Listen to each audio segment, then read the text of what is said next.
So today it's a great pleasure to introduce Antonio Canale and Daphne Zozzetto from the University of Padova. And they're going to be talking about Bayesian nonparametrics and causal inference.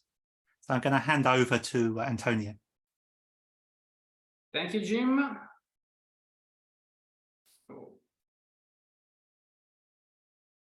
Okay. Let me share my screen.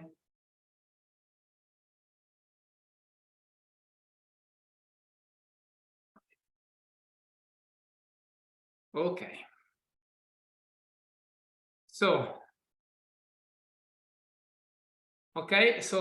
thanks again, Jim. I want to thank you and Alejandro for the invitation. I'm really happy to speak here at the BNP webinar series. And also I'm very happy to share my presentation with Daphne. Daphne is a PhD student working under my supervision, but even though she's spending most of her time in Harvard, and she's working in Francesca Dominici's lab.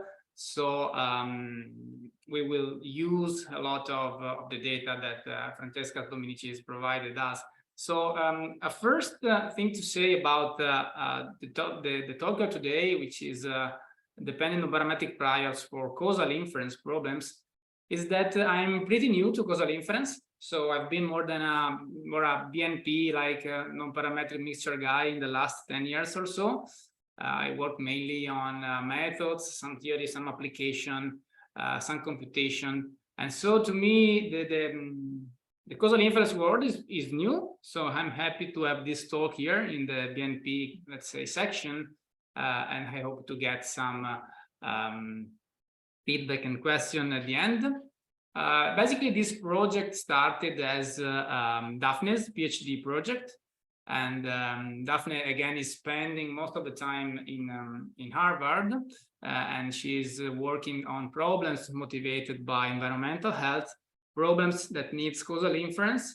And so our approach here is to try to use some of the tools that the BNP community developed in the last years to solve these problems. And I have to say that at least to me, well, at least to us, let's say, the use of BNP here is kind of promising. There are many situations in which the priors that many of the people of the community developed really makes a huge difference in these problems, and I will try to work on this idea and explain these ideas carefully during today's talk. So let's start with the outline of the presentation of today. I will give some introduction, motivation. So we will use environmental health data. So I will try to like quickly jump into the problems in the introduction. And I will briefly discuss about the background we are working in. For me, the potential outcome framework, which is pretty common for people working in causal inference, was not so familiar at the beginning. So I will spend some time, really a couple of slides, discussing what is potential outcome framework is. And then, of course, doing BNP stuff in this context is not our idea. So there are many people that already work with the Bayesian nonparametrics priors in this context. So we'll quickly review some of the approaches that have been used so far. Then basically we start our talk and we have basically two sections, which is 3 and 4 here. And those are two different, even though closely related, contribution that we have in this context. So let's say that the first one is like a first attempt to work in causal inference with Bayesian nonparametrics and dependent priors specifically. And we are going to deal with the heterogeneity in causal effect estimation.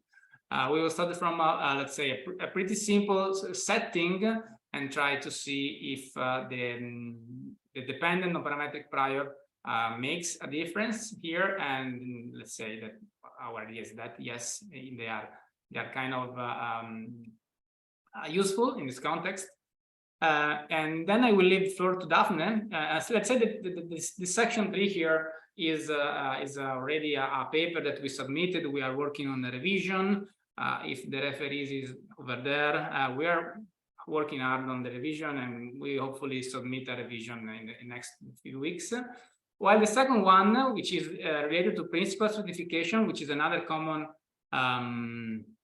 let's say, situation in causal inference, is still an ongoing project. I was hoping to have an archive preprint out by this seminar today, when I accepted the invitation by Alejandro a few months ago. But we are close. Let's say that in the next few weeks, after we are done with the revision of the first one, we're going to release also the archive of the second. And this talk, this second part of the talk will be Daphne's turn. Okay, so as I told you, we have a lot of data from the Dominicis lab about air pollution and health. So let's say that we want to assess the causal effect of exposure of pollutants, let's say PM 2.5 on health. So we will use this as a working example. And the causal inference goal here is, for example, to see if the mortality rate is increasing or decreasing in relation to high or low exposure to this pollutant. So let's say that our focus is on estimating this quantity tau, which is basically the expectation of an outcome, a health outcome, if you are exposed to PM25. Minus the same thing, so the same outcome if you have been not exposed to a high PM25.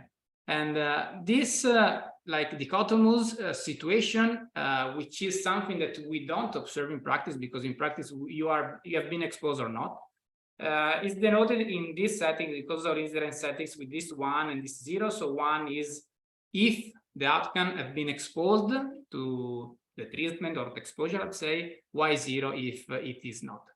Note that the whole story of causal inference here is about estimating this scalar quantity. So apparently there is no room for complex nonparametric infinite dimensional objects like the one we are using, but we will see that this is not the case. So the first specific goal, so this is like a very, very general goal in causal inference, let's say. But we tackle a specific goal.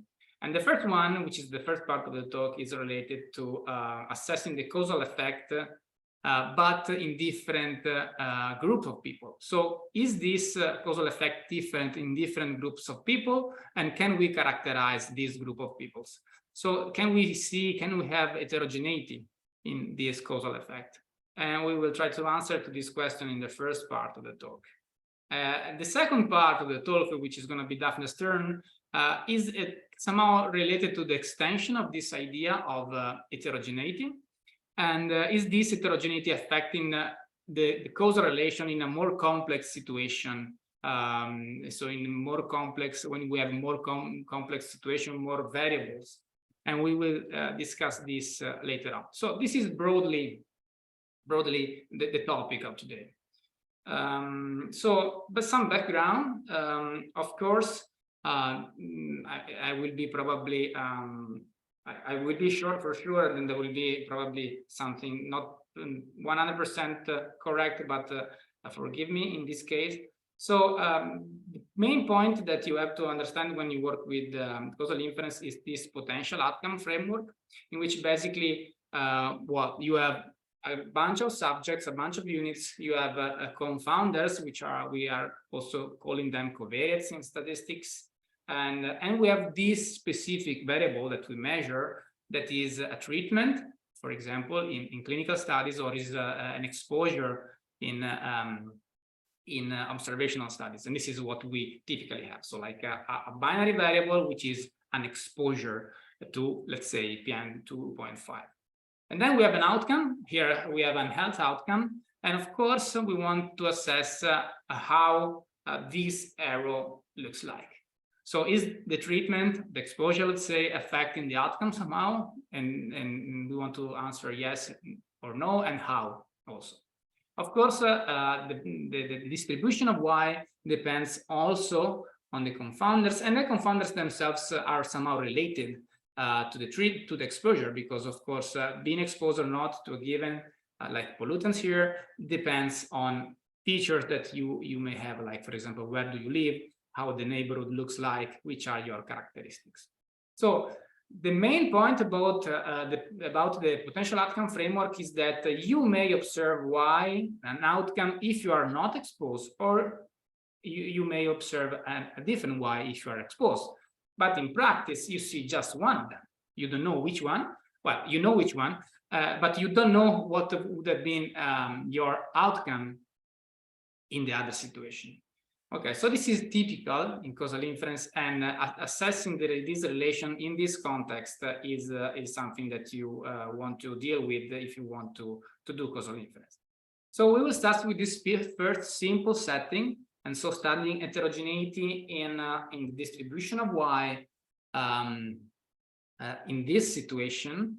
But later on, we will study like also a more complex situation in which, in addition to this, let's say, graph of relations between the variables, we have also other variables that we call post-treatment variables that we denote with P here. Post-treatment variables are variables that may be affected by the treatment, like by the exposure again, and then in turn can also affect the outcome. So we have a more complex relation. So we have a causal effect, of course, on the outcome. That's the thing that you want to study, but you may also have causal effects on P. And so, and these variables are, let's say, affecting also the outcome. And so you want to assess the causal effect on Y dealing with this situation. Also for the P, the post-treatment variables, you have the potential outcome framework. So you may have the post-treatment when you have been exposed or when you are not, but in practice, you have just one of the two. And this is going to be Daphne's part. So Daphne will going to deeply review this situation in the second part of the talk. So what's our approach here?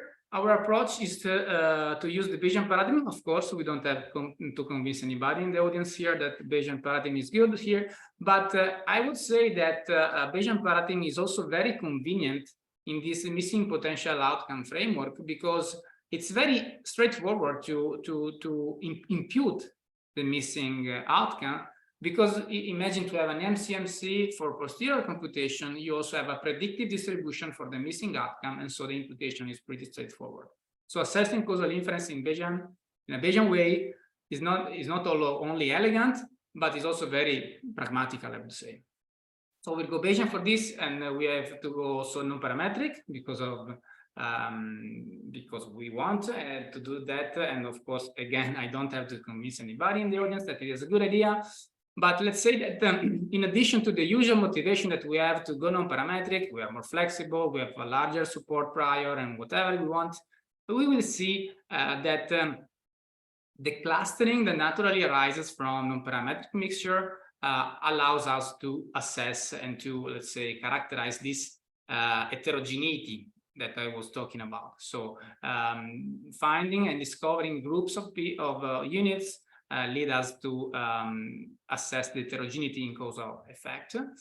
And not only, I mean, this seems pretty straightforward again, but not only, so we have another contribution here, which is again in the second part, which is we devise a model and we specify a model in terms to have control on the prior probability of some specific event. Here in particular, I want to control the prior probability on specific group of observations. So for example, the subject where the post-treatment variable, so the variable that is influenced by the exposure, and it may influence the outcome as well, is not actually impacted by the exposure. And so this as a particular is something of a particular interest in causal inference. And we're gonna, and we have a model that directly controls this, a non-parametric dependent model that controls this. And I think this is very valuable for the problems that we are facing. But this is gonna be Daphne's part.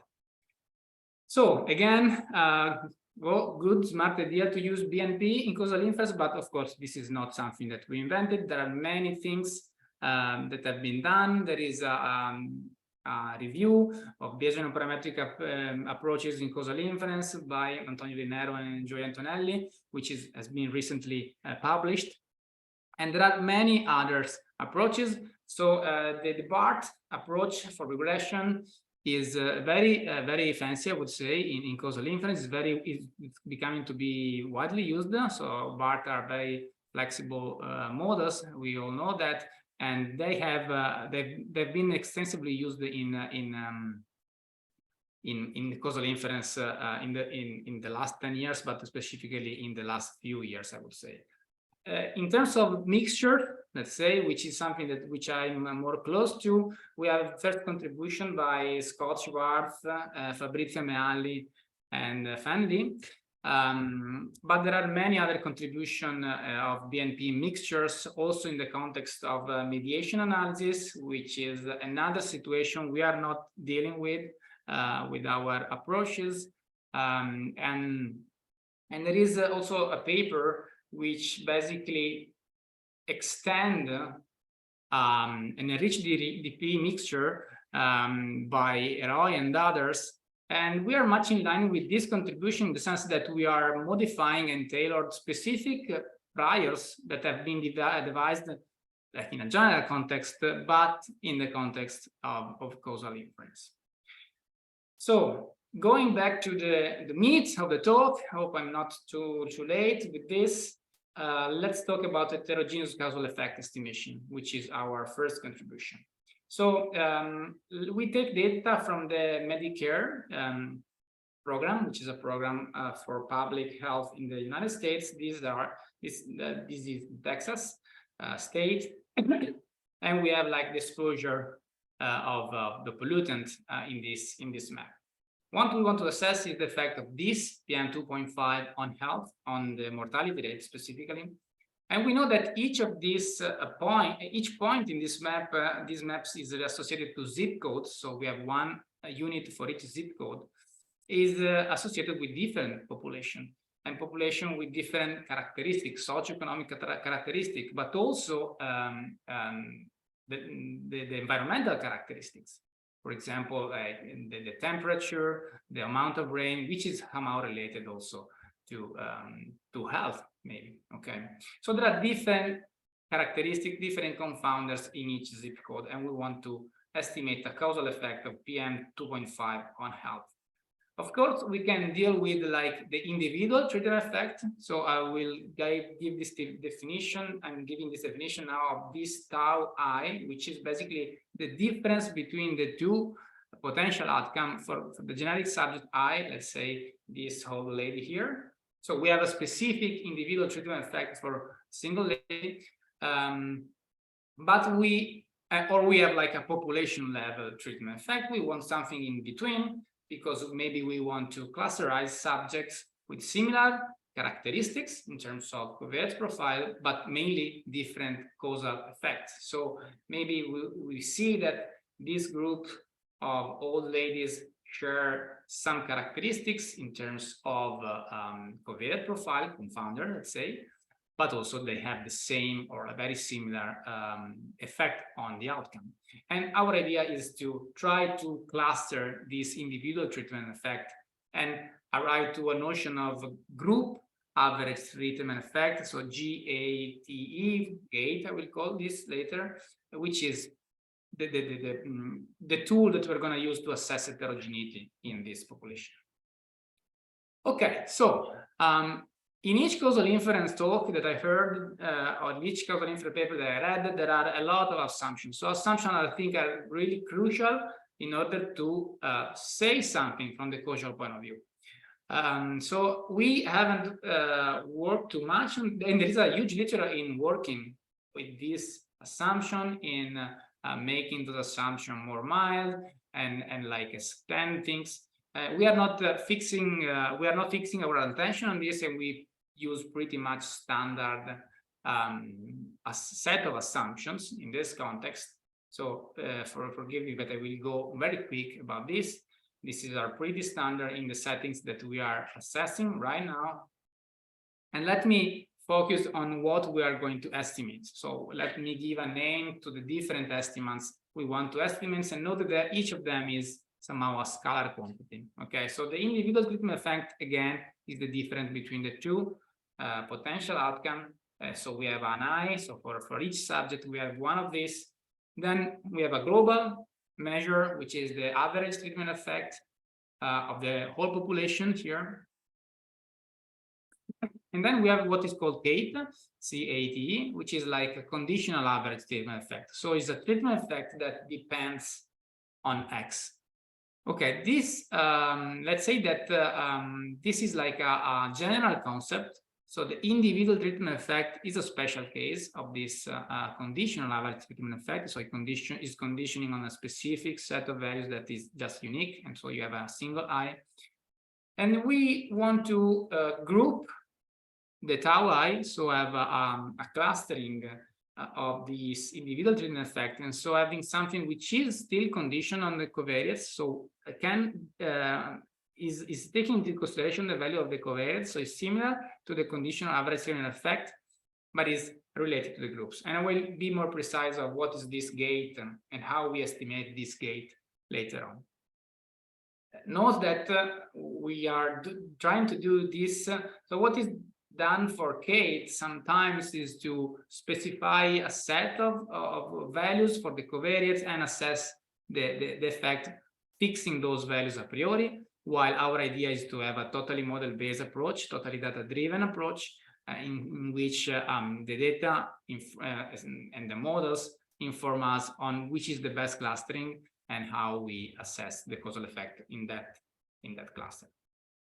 So here it is, our contribution. We have a confounder-dependent mixture model, which is nothing but a mixture model with a dependent and non-parametric prior that depends on the covariate, on the confounder, let's say. So Y is a density, and this density has a mixture specification. Note that we always have this T. So we have, and T is 0, 1. So is the treatment or no treatment. So the exposure or the non-exposure. So we have two different things, two different models for subjects that have been treated and those that have not been treated. Of course, the kernel is going to be later on a simple Gaussian density. And what I want to stress is that the two potential outcomes are not independent. So independent here conditionally on X. So they are conditionally independent. And so basically, we are assuming that X is somehow ruling, is like dealing with the dependence between the two potential outcomes. Now, what is this? This is a mixing distribution, and we have this non-parametric dependent prior. So we follow this single atom DDP approach, following a notation in which basically the atoms of the mixing distribution do not depend on X, on the confounder here. The only thing that depend on the confounders is the weight. Okay, so the weights depend on the confounders, and we have a stick breaking construction for them. And you can choose your favorite, like stick breaking, dependent stick breaking prior. We use the probability stick breaking by Abel Rodriguez and David Danson that allows us to put the values of the confounders within a probability link. And then, as usual, the atoms from the mixing distribution are coming from a base measure that can be indexed by T. So there can be two different base measures, but in practice we keep it the same. Why this is useful? Because when we have to impute the missing potential outcome, we rely on the covariate profile, on the confounder profiles. So for a specific subject I, we can generate the missing potential outcome from the posterior predicted distribution, which is a mixture, but the mixture has the weights that depends on X. So we are not just randomly choosing one mixture component and generating the missing potential outcome, because having having the weights depending on X allows us to put more mass on some of the mixture components. Okay. And so even though we don't observe the missing outcome, it is likely this is going to be like a cluster because it is within a mixture construction, and this is going to be likely a cluster with observation with similar covariate profile because we are using xi, the confounders of the specific ith subject to impute the missing potential outcome. So this is one of the main contributions of this part. So using a confounder-dependent mixture allows us to better impute the missing potential outcome. And so this is we see that in simulation and in the application it is really making a difference. So about clustering, we all know that we are going to end up with clusters. Note that we are going to have cluster at each marginal level. So we have a cluster configuration for exposures, and we have a cluster configuration for the non-exposed subjects. Okay, even though if its potential is missing. Okay, so we call S the cluster labels. Okay, and clearly the model can be written in this hierarchical form as we are all used to see. But now let's focus on this notion of cluster and group. So cluster is a cluster as we typically call it in the BNP literature. So each random partition for each separate T are called clusters, but then we have group. A group is a different thing that we introduce here. So as group, what we mean a set of individuals with similar treatment effect and similar covariate profiles. The treatment effect is the difference between the two potential outcomes. So we need the clustering on one side and the cluster on the other side to assess the individual treatment effect. Okay. And the random group is defined as the Cartesian product of the random partition for the cluster. So going back to our final goal, how we estimate the group average treatment effect? Well, at each MCMC iteration, we compute the Cartesian product of two cluster membership, and this basically provides us an MCMC sample from the posterior of the group with the group definition that we have just defined. Now, we basically have an MCMC of groups, and we can use any point estimation that you want. Here, for example, we are using the variation of information criterion to get a point estimate of the partition of the group, not of the cluster, of the group. And then conditional on this estimated group, we are able to compute the posterior distribution of each individual treatment effect, and then we can averaging them within a group and get this gate. So this group average treatment effect. Now, this is the end of the story in terms of modeling. So I will try to give some empirical evidence that this is working. So we simulated data from heterogeneous group with different group average treatment effect, and we compare this both in terms of average treatment effect. So see if without our specific goal of heterogeneity, we are able to assess the effect, the real ATE. And then we look if we are able to reconstruct the actual group from which we simulated from. So the simulation setting is pretty simple. We have just two confounders, which are binary variables. We have an assignment to the exposure, which is a Bernoulli. And we have then a mixture specification for the outcome, which is a condition on this multinomial distribution where the weights depends on the confounders. And basically then Y is a mixture, so the outcome is a mixture, and for the treatment or the non-treatment. So these are the two marginal distributions. Okay, so we have, this is a mixture specification with separated cluster. We have different scenarios. Some of them are well separated, like this one. Other are less separated. So we have in total 4 scenarios here. We have scenario 1. We have an expected value of outcome which is decreasing with treatment. And the intensity of decrease varies across group. These are the gates. Scenario 2 is slightly different. So we have different outcomes under control, but similar outcome under treatment.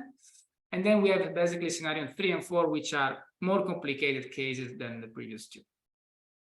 So what you see here is the bias and the mean square error in a replication when we have a replicated sample in terms of average treatment effect of the BART model and our CDMM, which stands for confounder-dependent mixture model, I would say. Yeah.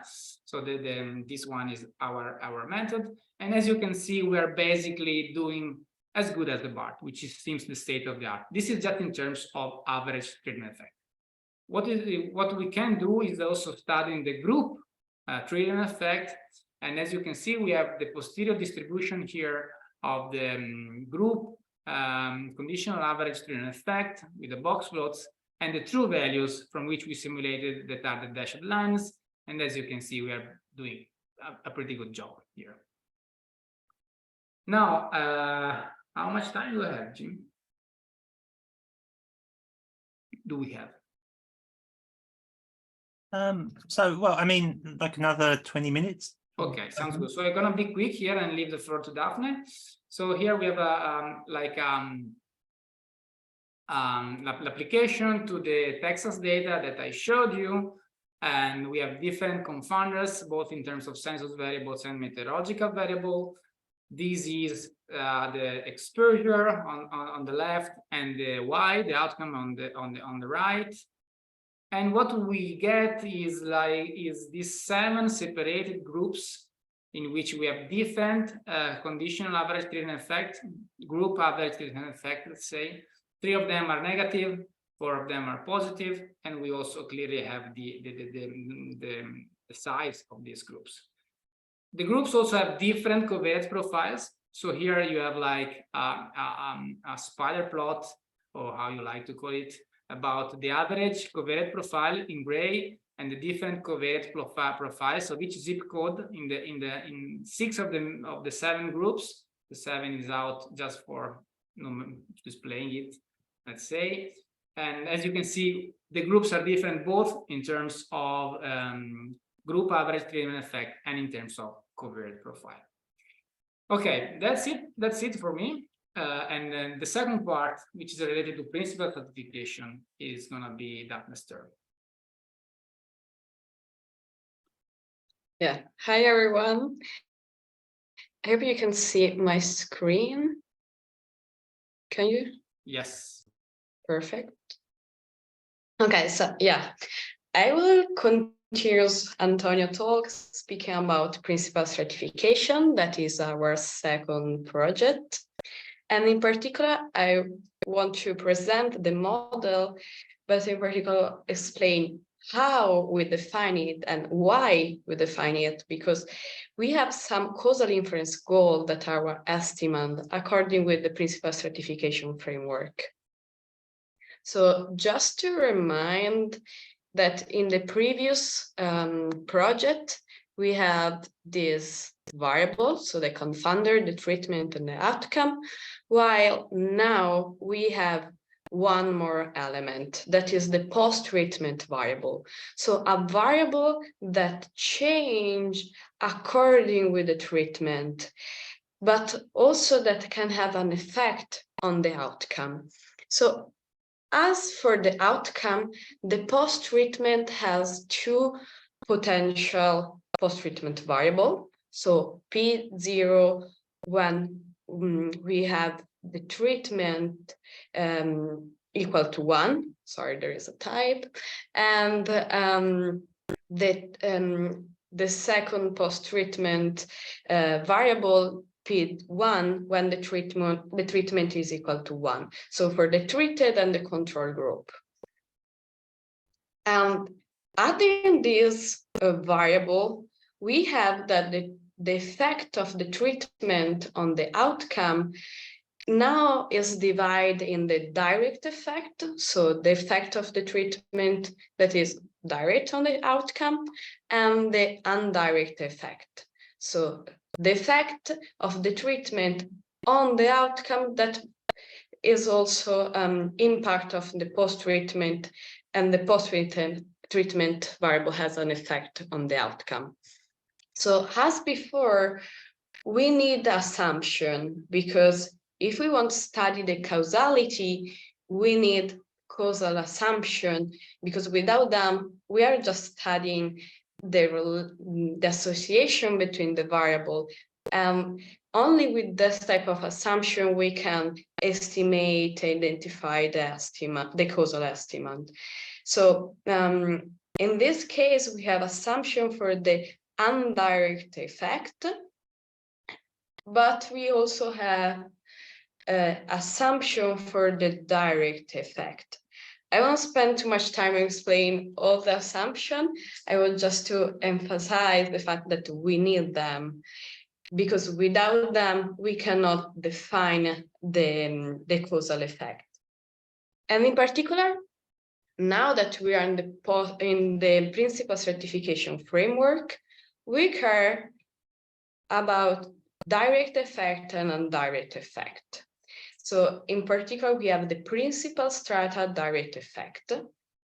That is the stratum in which the treatment does not substantially change the post-treatment, and it's also called a dissociative stratum. So is the causal effect, so the difference of the outcome, the two potential outcome under treatment and under control, given the fact that the post-treatment variable doesn't change substantially if that unit are allocated, are in the treated or in the control group.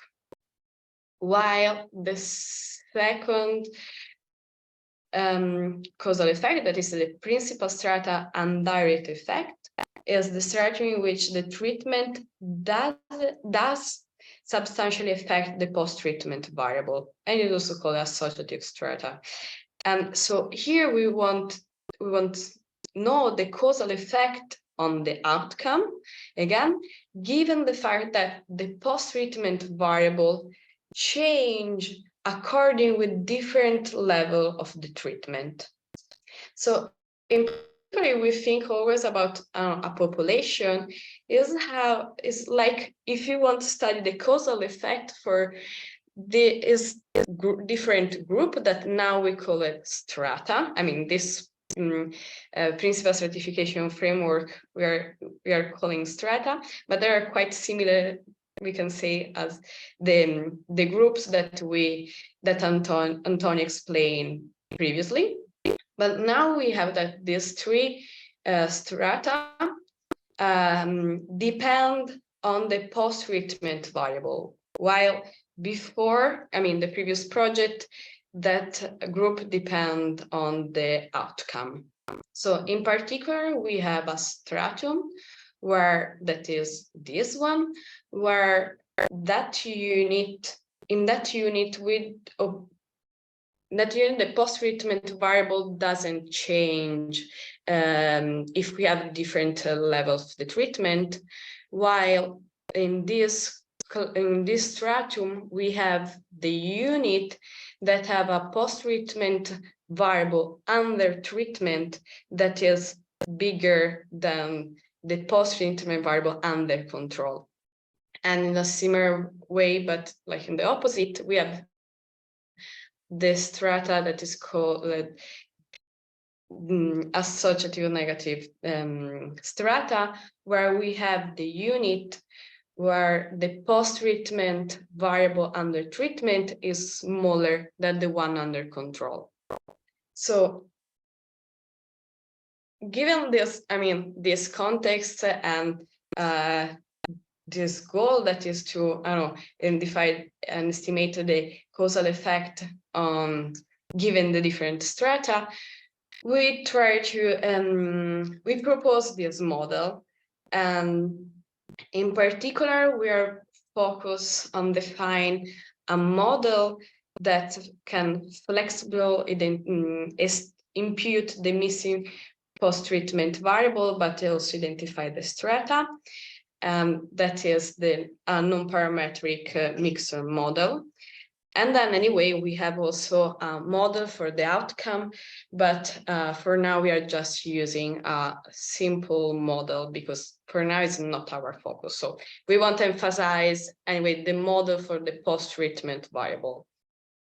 So this is our model. It's extremely similar to the previous one, but this time is for the post-treatment variable.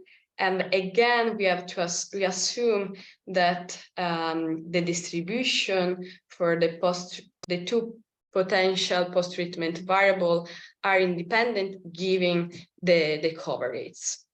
So again, we have a dependent Dirichlet process, but how we can see here, we have something different. So the difference from the previous one is in the atoms, because now the atoms are shared among the two distribution of the potential post-treatment variable. So in this way, we can share information between the different treatment level. And anyway, as before, we defined the weight as the probabilistic breaking process. So we know that, I mean, there is already a lot of literature about Bayesian nonparametric model that allow us to share information among groups. And so in particular, we have, the hierarchical model, the hierarchical Dirichlet process, the nested one, the common atom model, and go on. And I'm sorry that I don't explain everyone, but I want to emphasize that in this model, we have units that are divided in groups, but each unit is in a different group. While in our case, we have two groups, but each unit is in both groups, because each unit have a variable in a group. I mean, so a post-treatment variable for the under the treatment in one group, and the post-treatment variable under control in the other group. So for this reason, we want share information, and for this reason, we are sharing atoms among the two distribution. But as we said before, also, we have a lot of missing data, so this is why we use confounder in the weight. And this structure, using sharing atoms and dependent weight, allow us to cluster the unit into principal strata, and in particular characterize the direct and indirect causal effect. So trying to explain better why we are using sharing atom, I want again emphasize the difference between cluster and strata. As before, cluster are the standard definition in BNP literature, while stratum is defined according with our causal inference framework, that is principal stratification. Indeed, we have the dissociative stratum.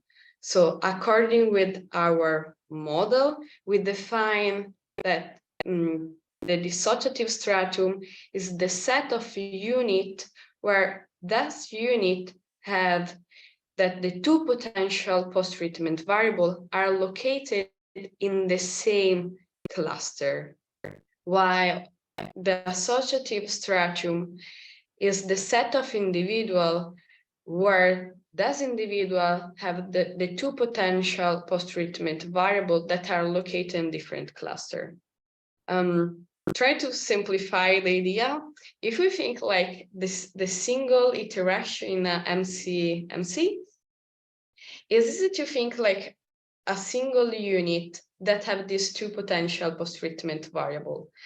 And we know in that interaction, if the two variables are located in the same cluster, so in this case, we can think about a dissociative stratum, or in two different clusters. So think, I don't know, about associative stratum. So, and we can understand these things only because we have shared atom among the two distribution.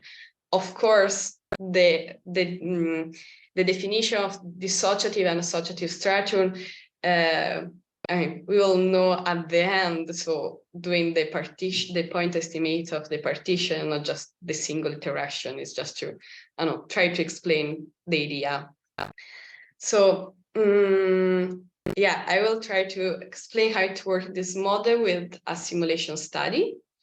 So here we have two confounder, the binary treatment variable that depend on X, the two class variable that tell us the cluster allocation of the unit, and then the post-treatment variable that is a mixture of normal. And on the end, we have just a linear regression model for the outcome, because as I said before, for now we are focused on describe the distribution, the post-treatment variable. And in particular, we have three scenarios. So in the first one, we have a dissociative stratum. So just to remind you, is the stratum where the two post-treatment variables for that unit are almost the same. So it's like, I don't know, this yellow box plot. And also an associative positive stratum. While in the scenario 2, we have again a dissociative stratum and two associative positive stratum, but with two different effects of the post-treatment variable. And the last scenario, we have a dissociative stratum, associative positive stratum, and one that is associative negative stratum. We also included this second scenario because we want to show that we can also have more than one stratum that is, like in this case, an associative positive stratum. And this because according with the application, in the principal stratification framework, maybe you care and you want to identify more stratum that are like in associative positive stratum, or can be also like negative or dissociative. So according with what you want to study in your application, you can define the stratum also in a different way. And our model allowed us to, choose what we want to study. Just some result that will show that it seems that the results are quite promising. So you see this model working very well. Indeed, the bias for the post-treatment variable and the outcome has a median very close to 0 and a small interquantile range, but also, that is very important in our case, we can see that our model can identify well the different strata. Indeed, the RAND index, that is the typical cluster comparison criteria, is close to 1. So this, when it's close to 1 means that the estimate partition is quite the same, the simulated partition. So to conclude the talk, in this talk, we want to try to show that we exploited the BNP model and we used them to achieve different causal inference goal, but in particular, use it for different contexts when we need like different estimate, and yeah, we care about different causal effect.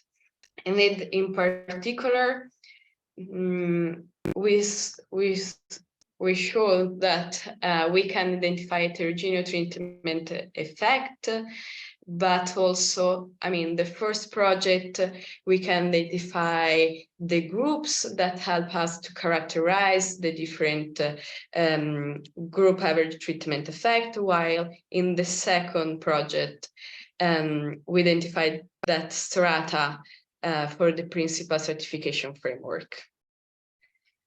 So, I mean, the main idea is always, I mean, under this project is that, okay, we know that Bayesian nonparametric models are very flexible, and I mean, we use them also for that, but the main goal is always thinking about the causal effect, the causal inference framework, and what is our causal inference goal, according with all the problem connected with this framework.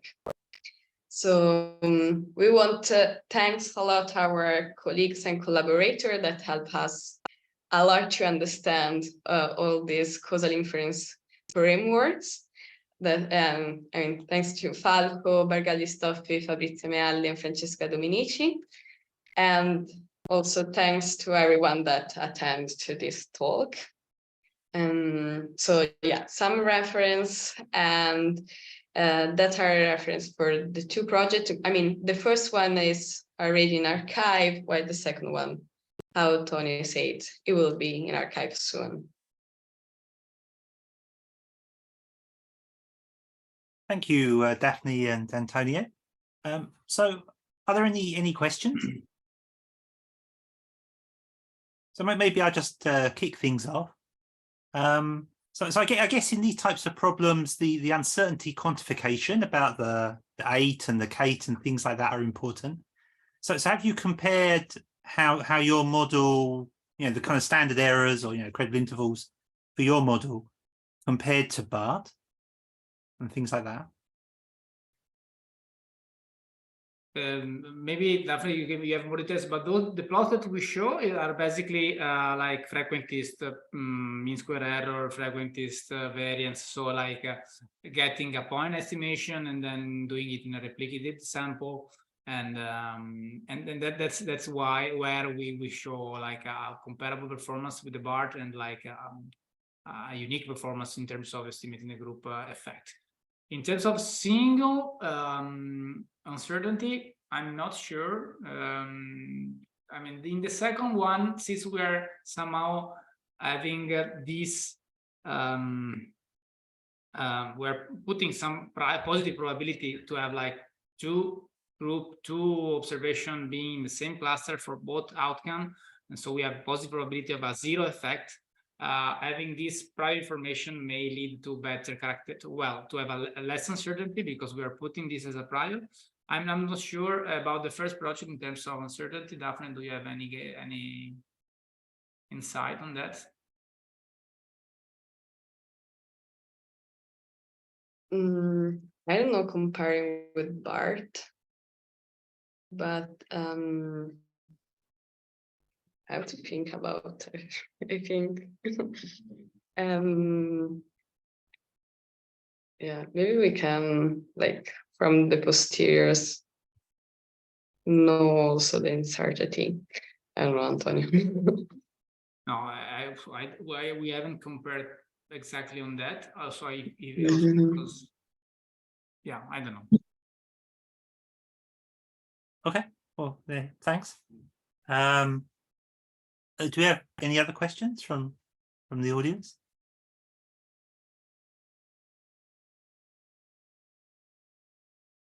Okay, so maybe we'll call it a day there. I guess everyone's reached summer fatigue time. So thanks again to Antonio and Daphne for an interesting talk. And this is the last talk before the summer break, and we'll be back in September for some more webinars. So keep your eyes peeled. So, bye. Thank you. Bye bye. Thank you. Bye. Bye. Bye. Bye.